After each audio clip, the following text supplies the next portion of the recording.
There's 4 or 5 different. Ooh, that's good. It is good. I might have switched those around. This one might be the Rooster. All right. Who knows? You got to come to Lost 40 and find out for yourself. It's early on a Saturday, everybody.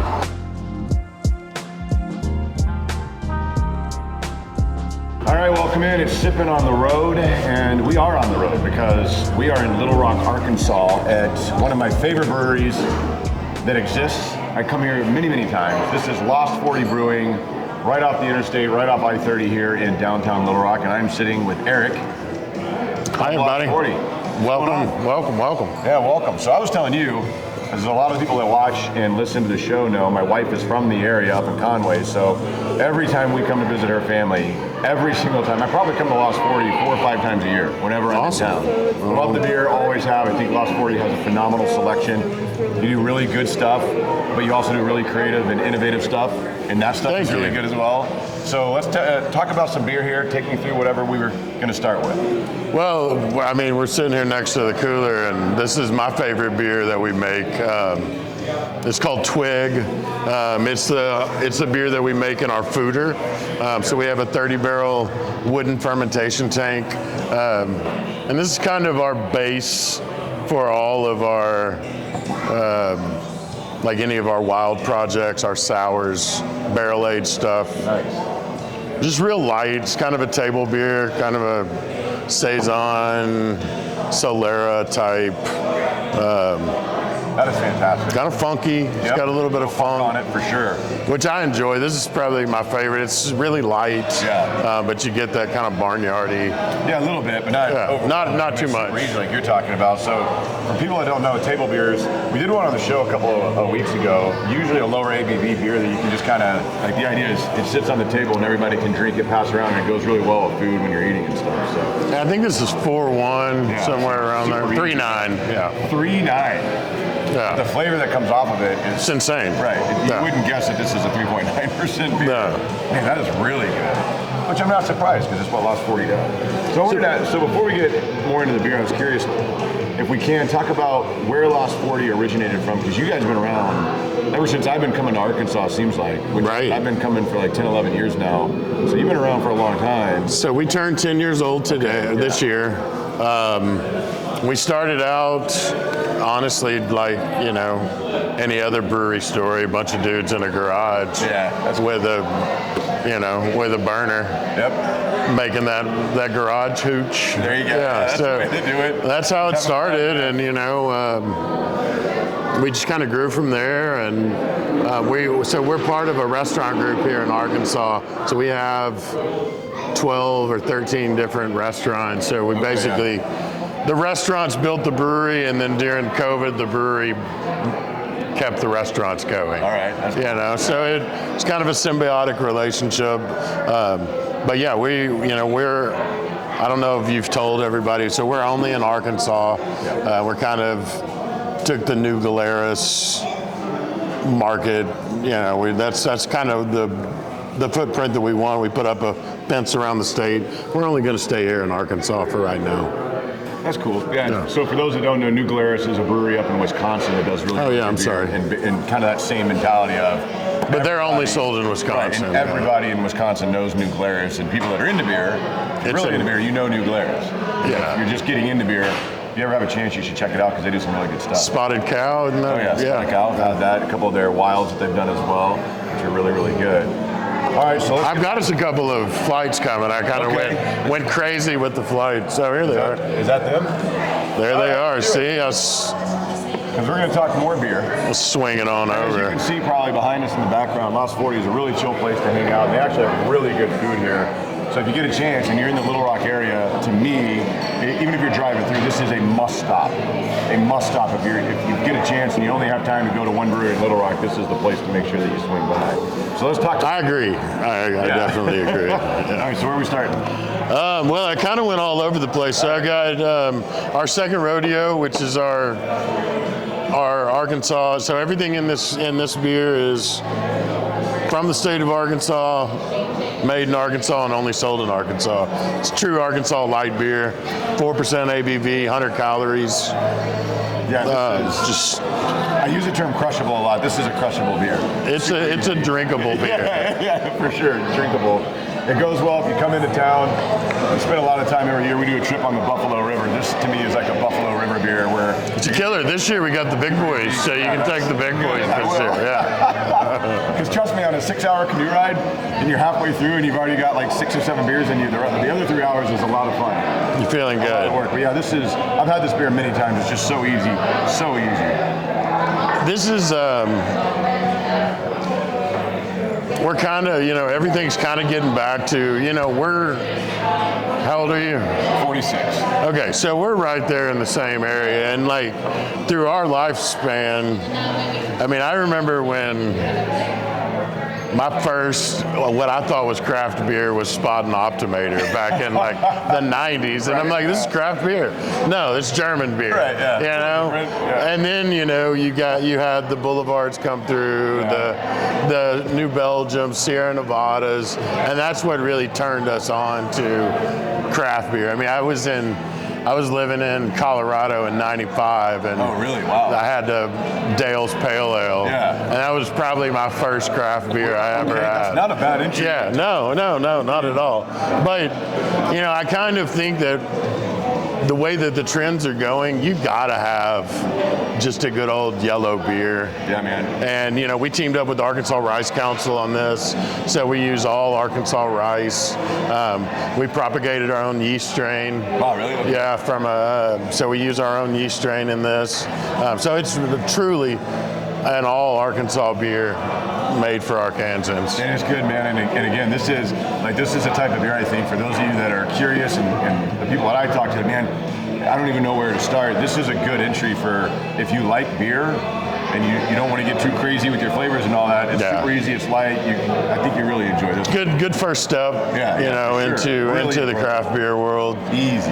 All right, what's next? And then we're going to go to the other side of the spectrum. All right. And then this is a beer that we release once a year. It is our barrel-aged Love Honey Bock. So Love Honey has been our... Love Honey, y'all, you're from Texas, so you're a big Shiner guy. Yep. So Love Honey is kind of our version of a Shiner Bock. Yeah. It's Arkansas Shiner. So it's a traditional style Bock. We use about 5 pounds of honey in each batch, which really doesn't sweeten the beer, kind of softens the finish. Like, to me, once you get it, you get a little bit of that sweetness on the finish. So this is one that we do. We put this in barrels in April, May every year, and then let it sit all summer long. What barrels are you using? This year we used Woodford. Last year I think we had some Four Roses, but it's usually a mix, but mainly bourbon barrels. Yeah, this isn't like super boozy at all. No. Like it comes. You get it. Obviously, it's there. But you can taste it. You get that kind of vanilla. Yeah, but and you get a little bit of the oak. In your face, boozy, like super high. Like I'm just drinking the barrel. Right. That's which a lot of them are. Very much. And we do a night one. We do once a year. We call a nighty night, which we have our nighty night festival of darkness in really October. Yeah. You need to come up for that. Yeah, I haven't been to the festival, but I've had nighty night many times. The festival is something you will never forget. Yes. I'll plan a weekend to come in October then. Yeah, you should, fantastic. Man. This is smooth and so easy. Yeah, really, really tasty. And like I said, we put this out right before Valentine's. This is our Valentine's Day beer. Okay. What's the ABV on that? It's got to be like up there with 8.5. Okay, yeah, but it doesn't drink. It's less than 10.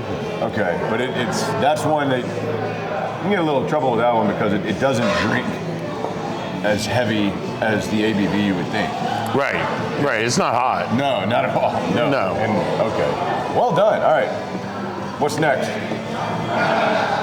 Well, I've got 2 of our hazy IPAs, our newest hazy IPAs, and I don't really know which one's which, so we're going to smell them.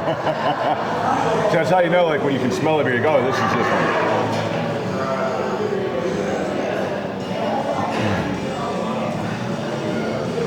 one. Ooh, so this is going to be the Rooster. Okay. Yeah, I think it's that one. Yep. The Rooster Illusion. Which is really good. I will say, and I know that I'm telling everybody that I love the beer here, but the hazies here are fantastic. And anytime you get a chance, it doesn't even matter what it is. If you see a Lost 40 hazy somewhere, just get it because you're gonna enjoy it. We do a lot of them. Yeah, and really we keep them fresh. We tried to rotate them so we only have 1 or 2 in the market at a time, because with the IPAs, I mean, with every beer, it being fresh is super important. Oh yeah. But with the IPAs, it's even more important. Yep. So Rooster Illusion, what are we using for this one? So we use a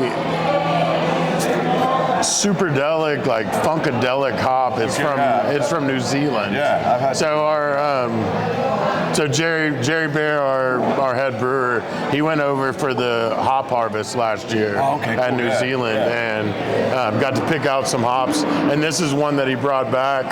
I think we're one of like 10 breweries in the States that are using it. Yeah, but I've only seen it a couple times. Yeah, super juicy. Very much so. I was going to say, because this is a really juicy style beer that's just, it's not. I mean, obviously it has bitter in it. Like you do get a little bit, right? But it's very fruit forward. Yeah, very fruit. It's more so juice than it is that bitterness that a lot of people think of when you're talking about IPAs. And I tell everybody this all the time: is you can enjoy IPAs, and it doesn't have to be a West Coast bitter hop punch in your face. You can have this that's, I think, really easy. I've turned more people on to IPAs with this Rooster Illusion than any other IPA I've ever had. It's like way more like tropical, juicy, fruity type juice than anything else. Yeah, I mean, it's like the perceived bitterness on this is really low. 100%. Yeah, you get a little bit at the finish, but it finishes soft. Not much, yeah. So what's the other one? The other one is our Juicy Details, which is basically. Is this a new one? This is a new one. This is a new year-rounder. I don't know what that is. So this is Rooster Illusion Light. And yet different. Different hops. Definitely different hops. You picked that up immediately. But about 6.3 ABV, where the Rooster is about 9. So this is a little bit lighter. You can drink more of these and drive in the boat with your kids around. That's very distinct. There's 4 or 5 different. Ooh, that's good. It is good. I might have switched those around. This one might be the Rooster. All right. Who knows? You got to come to Lost 40 and find out for yourself. It's early on a Saturday, everybody. Cheers. It is the Rooster. Okay, yeah, I was going to say. Now I can really taste it. Like I said, but that just goes to prove my point that the Juicy is just a lighter Rooster. Yeah, but this is more of you really pop the juice like there. Like that. Like I'm describing the Juicy just like Rooster, and it's half the price. I took a sip of this. I was like, whoa, okay, so that's more of that citrus fruit bitterness versus hop bitterness. That make almost like the pith of an orange. Yeah. You get those citrusy oils, but you also get that bitterness of the. You get that immediately, but it's not. It's real quick and it's nice. That's a really good beer, man. That is a really good beer. So is the other one, whatever it is. The other one is Juicy Details. I apologize. I'm sorry. Okay, well that makes sense. But so now you get the juice that I was talking about. 100%. I mean, it's like drinking orange juice. Yes. Like you're talking about with the pith on it, yes. Right. It's a very good way to describe this. Is like drinking orange juice. And obviously the Juicy Details is the lighter of the Rooster. Yeah, you can tell. And you can tell, yeah, awesome. Or you can after you taste them. Yeah. Sorry, guys. All right, so Lost 40, it's in Little Rock. It's right off I-30, and I'm not kidding when I say I love you guys. Man, come here, like I said, truly, multiple times a year. It's always a must stop. If you're in town, you can do your own little sipping on the road. I would highly, highly encourage you. Great food, too. Yes, great food. You can have a great meal here. Margaritas. We can our own margaritas. We got Arkansas Margs. Fun times, man. It's a fun time. It's Lost 40 Brewing. It's Little Rock, Arkansas. Thanks for watching, and we'll see you again on the next episode of Sippin' on the Road. Come by and see us. Cheers.